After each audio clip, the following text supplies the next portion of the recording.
আসসালামু আলাইকুম ও রাহমাতুল্লাহ। আজকের ভিডিওটি শুরু করার আগে আপনাদের কাছে একটি প্রশ্ন। আপনি কি জানেন এমন একজন মহীয়সী নারী ছিলেন যিনি ইহরামের পবিত্র অবস্থায় নিজেই রাসূলুল্লাহ সাল্লাল্লাহু আলাইহি ওয়াসাল্লামকে বিবাহের প্রস্তাব দিয়েছিলেন? তিনি ছিলেন এমন একজন নারী যার বিবাহের খবর আসমানে ঘোষিত হয়েছিল, যার বিবাহকে আল্লাহ তাআলা নিজে রাসূলের জন্য নির্ধারণ করে দিয়েছিলেন। তিনি হলেন উম্মুল মুমিনিন মাইমুনা বিনতে হারিস আল হিলালিয়া রদিয়াল্লাহু আনহা। আজকের এই ভিডিওতে আমরা কুরআন ও সহি হাদিসের আলোকে জানব তার জীবন, তার পরিচয় এবং রাসূলুল্লাহ সাল্লাল্লাহু আলাইহি ওয়াসাল্লামের সাথে তার পবিত্র বিবাহের সম্পূর্ণ ঘটনা। তাহলে চলুন শুরু করা যাক। মাইমুনা রদিয়াল্লাহু আনহা কে ছিলেন? মাইমুনা বিনতে হারিস রদিয়াল্লাহু আনহা ছিলেন হিলাল ইবনে আমির ইবনে নাসার আল হিলালির কন্যা। তার মাতার নাম ছিলেন হিন্দ বিনতে আউফ। ইতিহাসবিদরা উল্লেখ করেন যে তার মা হিন্দ বিনতে আউফ ছিলেন আরবের সম্মানিত নারীদের একজন। তার ঘর থেকে একাধিক সাহাবী ও উম্মুল মুমিনিন বের হয়েছেন। মাইমুনা রদিয়াল্লাহু আনহার বোনদের মধ্যে ছিলেন উম্মে ফদল লুবাবা বিনতে হারিস, হজরত আব্বাস রদিয়াল্লাহু আনহের স্ত্রী; আসমা বিনতে ওমাইস, জাফর ইবনে আবি তালিব রদিয়াল্লাহু আনহের স্ত্রী; এবং সালমা বিনতে ওমাইস, হামজা ইবনে আব্দুল মুত্তালিব রদিয়াল্লাহু আনহের স্ত্রী। অর্থাৎ মাইমুনা রদিয়াল্লাহু আনহার পরিবার ছিল ইসলামের সাথে গভীরভাবে সংযুক্ত একটি পরিবার। পূর্ববর্তী বিবাহ। রসূলুল্লাহ সাল্লাল্লাহু আলাইহি ওয়াসাল্লামের সাথে বিবাহের আগে মাইমুনা রদিয়াল্লাহু আনহা দুইবার বিবাহিত হয়েছিলেন। প্রথম স্বামী ছিলেন মাসুদ ইবনে আমার আস-সাকাফি। দ্বিতীয় স্বামী ছিলেন আবু রহম ইবনে আব্দুল উজ্জা আল আমিরি, যিনি মাইমুনা রদিয়াল্লাহু আনহাকে রেখে মারা যান। স্বামীর মৃত্যুর পর মাইমুনা রদিয়াল্লাহু আনহা বিধবা অবস্থায় ছিলেন। তার বয়স তখন ছিল প্রায় ২৬ বা ২৭ বছর। এই সময়টি ছিল হিজরি ৭ম বছরে। রাসূলুল্লাহ সাল্লাল্লাহু আলাইহি ওয়াসাল্লাম উমরাতুল কাজা আদায়ের জন্য মক্কার দিকে যাচ্ছিলেন। উমরাতুল কাজার পটভূমি। হিজরি ৬ষ্ঠ বছরে হুদাইবিয়ার সন্ধি হয়। সেই সন্ধি অনুযায়ী পরের বছর মুসলিমরা মক্কায় প্রবেশ করে উমরা আদায় করতে পারবেন।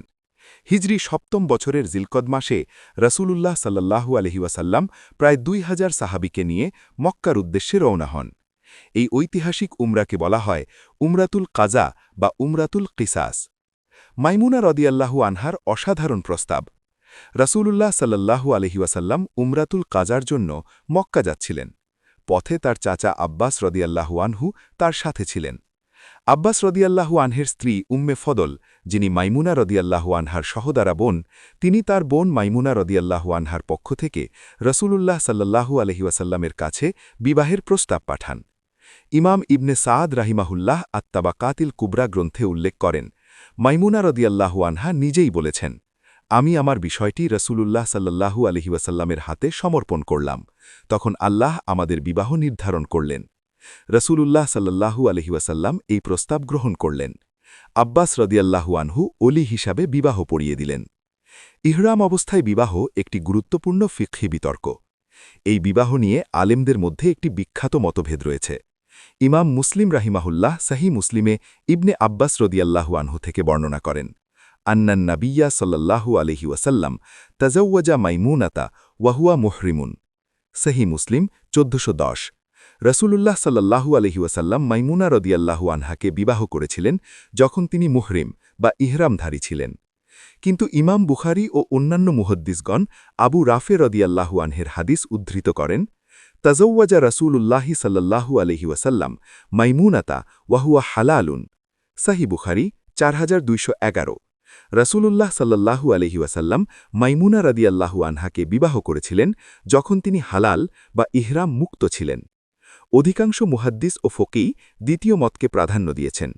ইমাম ইবনে হাজার আসকালানি রাহিমাহুল্লাহ বলেন, হালাল অবস্থায় বিবাহ হওয়াটাই সঠিক। ইবনে আব্বাস রদিয়াল্লাহু আনহের বর্ণনায় হয়তো ইহরামের সময় প্রস্তাব বা আলোচনা হওয়াকে বিবাহ মনে করা হয়েছে। মোহরানার পরিমাণ। হজরত মাইমুনা রদিয়াল্লাহু আনহার মোহরানা ছিল ৪০০ দিরহাম। এটি ছিল সেই সময়ের জন্য একটি সম্মানজনক পরিমাণ। ইমাম বাইহাকি রাহিমাহুল্লাহ আসসুনান আল কুবরা গ্রন্থে এই পরিমাণ উল্লেখ করেছেন। বিবাহের দিন ও স্থান। বিবাহ সংঘটিত হয়েছিল হিজরি ৭ম বছরে জিলকদ মাসে। মক্কায় প্রবেশের পর ইহরাম খোলা হলে বিবাহ সম্পন্ন হয়। রাসূলুল্লাহ সাল্লাল্লাহু আলাইহি ওয়াসাল্লাম সেই সময় মক্কায় ৩ দিন অবস্থান করার অনুমতি পেয়েছিলেন। কুরাইশরা চতুর্থ দিন তাকে মক্কা ছেড়ে যেতে বললে তিনি বিদায় নিলেন। ইমাম বুখারী রাহিমাহুল্লাহ বর্ণনা করেন, রাসূলুল্লাহ সাল্লাল্লাহু আলাইহি ওয়াসাল্লাম মক্কা থেকে বের হওয়ার সময় মাইমুনা রাদিয়াল্লাহু আনহাকে সাথে নিলেন। শরীফ নামক স্থানে বাসরঘর স্থাপন করলেন। শরীফ নামক স্থানে বাসরঘর মক্কা থেকে প্রায় 10 মাইল দূরে সারিফ নামক একটি স্থান ছিল। সেখানেই রাসূলুল্লাহ সাল্লাল্লাহু আলাইহি ওয়াসাল্লাম মাইমুনা রাদিয়াল্লাহু আনহার সাথে বাসর করলেন। এই বিবাহের ওয়ালিমার দাওয়াত মদিনায় পৌঁছানোর পর অনুষ্ঠিত হয়। ঐতিহাসিক নোট, সারিফ স্থানটি আজও মক্কার কাছে চেনা যায়। এই স্থানেই পরবর্তীতে মাইমুনা রাদিয়াল্লাহু আনহা জীবনের শেষ প্রান্তে ইন্তেকাল করেন।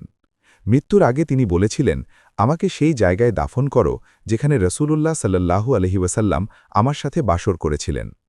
নবী সাল্লাল্লাহু আলাইহি ওয়াসাল্লামের সাথে দাম্পত্য জীবন।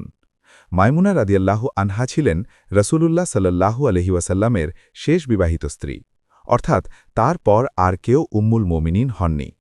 ইমাম ইবনে কাসির রাহিমাহুল্লাহ আল বিদায়া ওয়ান নিহায়া গ্রন্থে লিখেছেন, মাইমুনা রাদিয়াল্লাহু আনহা ছিলেন অত্যন্ত বিনয়ী, ইবাদাত গুজার এবং উদার স্বভাবের।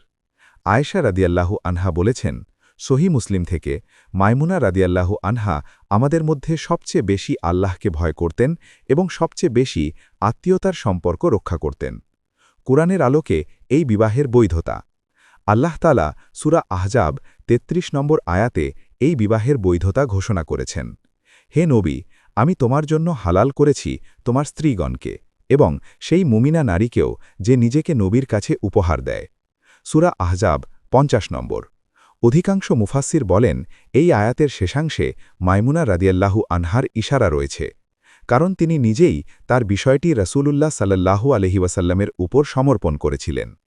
মাইমুনা রাদিয়াল্লাহু আনহার গুণাবলী ও ইবাদাত। মাইমুনা রাদিয়াল্লাহু আনহা হাদিস বর্ণনায় গুরুত্বপূর্ণ ভূমিকা রেখেছেন। ইমাম আহমদ ইবনে হাম্বাল রাহিমাহুল্লাহ এর মুসনাদ সহ বিভিন্ন হাদিস গ্রন্থে তার বর্ণিত হাদিস পাওয়া যায়। তিনি মোট ৭৬টি হাদিস বর্ণনা করেছেন বলে জানা যায়। এর মধ্যে কয়েকটি সহি বুখারী ও সহি মুসলিমেও স্থান পেয়েছে। উদারতা ও দানশীলতা। মাইমুনা রাদিয়াল্লাহু আনহা ছিলেন অত্যন্ত দানশীল। তিনি তার কাছে যা আসত তা দরিদ্রদের মাঝে বিলিয়ে দিতেন। ইবনে আব্বাস রাদিয়াল্লাহু আনহু, যিনি ছিলেন তার ভাগ্নে, তিনি বলতেন, আমার খালা মাইমুনা রাদিয়াল্লাহু আনহা এমন একজন নারী ছিলেন যার দরজা থেকে কোনো অভাবী খালি হাতে ফিরে যেত না। তাহাজ্জুদ ও নামাজ। মাইমুনা রাদিয়াল্লাহু আনহা রাতের ইবাদতে বিশেষভাবে মনোযোগী ছিলেন। তাহাজ্জুদ নামাজ তার নিয়মিত আমলের অন্তর্ভুক্ত ছিল। ইবনে আব্বাস রাদিয়াল্লাহু আনহু বর্ণনা করেন, সহি বুহারি থেকে, একবার আমি রাসূলুল্লাহ সাল্লাল্লাহু আলাইহি ওয়াসাল্লামের সাথে মাইমুনা রাদিয়াল্লাহু আনহার ঘরে রাত কাটালাম। রাসূলুল্লাহ সাল্লাল্লাহু আলাইহি ওয়াসাল্লাম মধ্যরাতে উঠে তাহাজ্জুদ পড়লেন এবং মাইমুনা রাদিয়াল্লাহু আনহাও তার সাথে উঠলেন। সতীনদের সাথে সম্পর্ক। মাইমুনা রাদিয়াল্লাহু আনহার অন্য উম্মুল মোমিনিনদের সাথে সম্পর্ক ছিল অত্যন্ত সৌহার্দ্যময়। আয়েশা রাদিয়াল্লাহু আনহা তার প্রশংসা করতেন। এটি তার উচ্চ নৈতিক চরিত্রের প্রমাণ। রাসূল সাল্লাল্লাহু আলাইহি ওয়াসাল্লামের মৃত্যুর পর মাইমুনা রাদিয়াল্লাহু আনহার জীবন। হিজরি ১১ বছরে রাসূলুল্লাহ সাল্লাল্লাহু আলাইহি ওয়াসাল্লাম ইন্তেকাল করলেন। মাইমুনা রাদিয়াল্লাহু আনহা তখন তরুণী। তিনি রাসূলুল্লাহ সাল্লাল্লাহু আলাইহি ওয়াসাল্লামের ইন্তেকালের পরও মদিনায় বাস করতেন।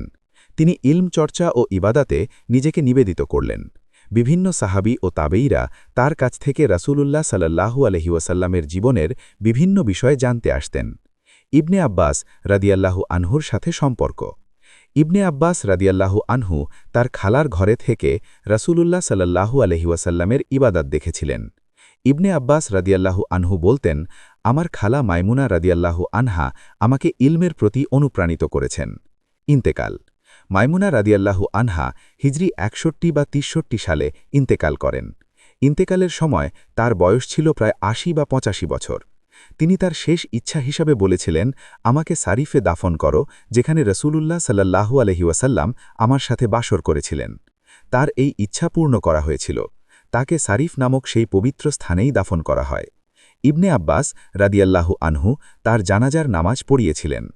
এই বিবাহ থেকে শিক্ষা ও উপলব্ধি। মাইমুনা রাদিয়াল্লাহু আনহার গল্প আমাদের শেখায় যে একজন নারী মুসলিমে সম্মানিত ও স্বাধীন। তিনি নিজেই তার বিষয়টি সমর্পণ করেছিলেন, কোনো বাধ্যতা ছিল না।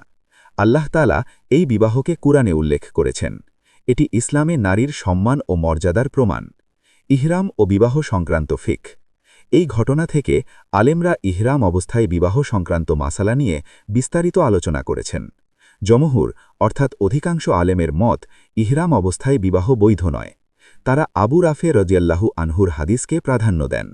অন্যান্য হানাফি মাযহাবের কেউ কেউ ইহরাম অবস্থায় বিবাহ বৈধ বলেন। তারা ইবনে আব্বাস রাদিয়াল্লাহু আনহুর হাদিসকে প্রমাণ হিসাবে নেন। বিধবা নারীর পুনর্বিবাহ।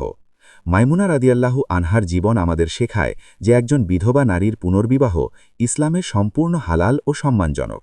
রাসূলুল্লাহ সাল্লাল্লাহু আলাইহি ওয়াসাল্লাম নিজে তাকে গ্রহণ করে এই বিষয়টি সমাজে প্রতিষ্ঠা করে গেছেন। প্রিয় দর্শকগণ, আজ আমরা মাইমুনা বিনতে হারিস রাদিয়াল্লাহু আনহার জীবন ও রাসূলুল্লাহ সাল্লাল্লাহু আলাইহি ওয়াসাল্লামের সাথে তার পবিত্র বিবাহের ঘটনা জানলাম। তিনি এমন একজন নারী ছিলেন যিনি নিজে থেকে আল্লাহ রাসূলের কাছে নিজেকে সমর্পণ করেছিলেন, যার বিবাহকে আল্লাহ কুরআনে উল্লেখ করেছেন এবং যিনি জীবনভর ইলম ও ইবাদাতে নিজেকে বিলিয়ে দিয়েছিলেন। আল্লাহ তাআলা আমাদের সকল উম্মুল মুমিনিনদের জীবন থেকে শিক্ষা নেয়ার তৌফিক দিন। আমিন।